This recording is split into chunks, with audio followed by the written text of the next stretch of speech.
कहानी में आगे वॉल्टर डेविड के कमरे में चला जाता है जहां पर अजीब तरह के एक्सपेरिमेंट के फोटो लगे हुए थे। डेविड वॉल्टर को बांसुरी बजाना सिखाता है और उसे भड़काता है कि तुम इंसानों के लिए नहीं बल्कि अपने लिए बने हो।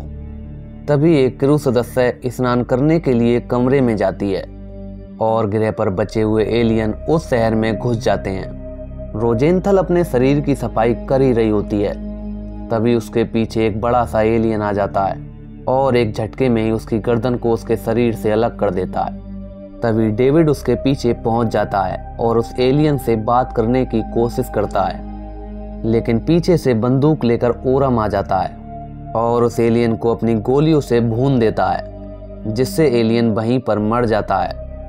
तभी डेविड ओरम को बताता है कि ये सब एलियन उसी के एक्सपेरिमेंट का नतीजा है।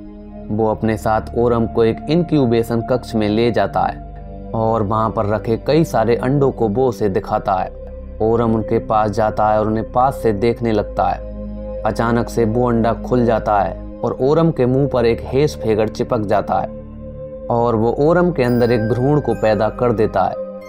देखते ही देखते ओरम की छाती फटती है और एक एलियन बाहर निकलता है और वो एक अजीब तरह का एलियन होता है, जिसके निकलने से कप्तान ओरम वहीं पर मर जाता है।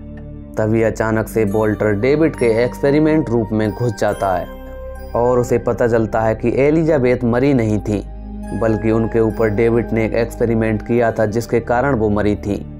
वॉल्टर डेविड के पास जाता है और उससे कहता है तुम एक झूठे और मक्कार इंसान हो।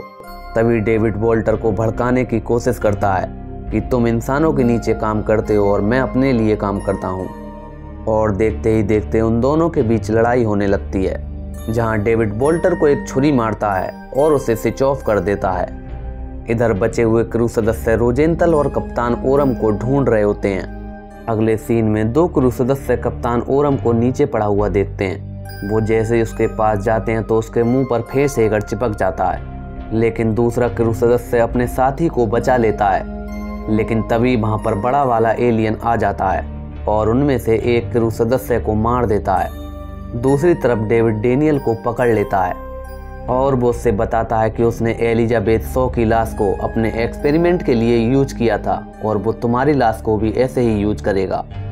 तभी वहां पर वॉल्टर पहुंच जाता है और डेनियल को बचा लेता है और फिर से डेविड और वॉल्टर के बीच लड़ाई होने लगती है।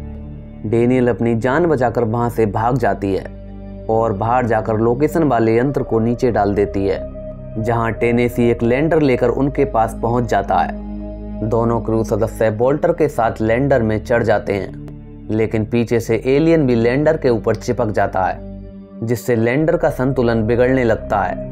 तभी डेनियल एलियन को मारने के लिए लैंडर की छत पर आ जाती है और वो चालाकी से एलियन को जेसीबी वाले खांचे में बंद कर लेते हैं, जिससे एलियन उसमें बुरी तरह से पिच जाता है और वहीं पर उसकी मौत हो जाती है। एलियन मरने के बाद तीनों सदस्य स्पेस में पहुंच जाते हैं और लैंडर को जोड़कर स्पेसशिप में घुस जाते हैं। लेकिन जैसे ही वे स्पेसशिप में पहुंचते हैं तो उन्हें पता चलता है कि एक और एलियन उनके क्रू सदस्य के शरीर में है। एलियन लोब के सीने को फाड़ता है और स्पेसशिप के अंदर चला जाता है। वॉल्टर पूरे जहाज में सूचना देता है कि अपने अपने कमरों के दरवाजे बंद कर लें। दरअसल रिक्स और अपवर्थ बाथरूम में नहा रहे होते हैं और उन्हें इस सूचना की आवाज़ नहीं जाती है। तभी एलियन उनके पास पहुंच जाता है और उन दोनों पर हमला कर देता है।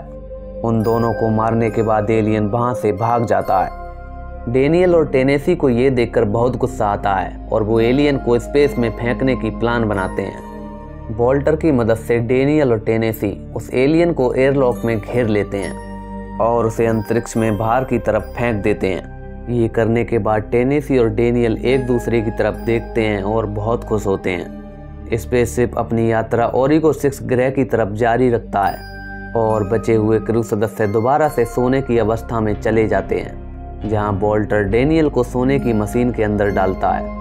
तब डेनियल समझ जाती है कि वो रोबोट वॉल्टर नहीं बल्कि डेविड है, लेकिन वो उस मशीन से बाहर नहीं आ पाती और उसके अंदर सो जाती है। अब पूरे स्पेसशिप के लोगों का नियंत्रण और पूरे स्पेसशिप का नियंत्रण डेविड के हाथ में होता है।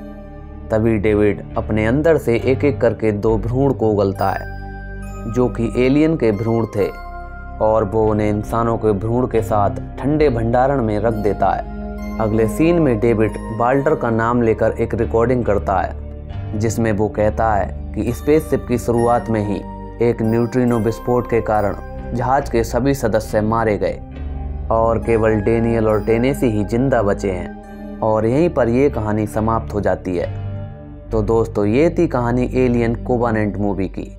दोस्तों, ये एक साइंस और हॉरर बेस्ड मूवी है जिसे 2017 में रिलीज किया गया था। IMDb पर इसकी रेटिंग 6.4 है, जो कि बहुत अच्छी है।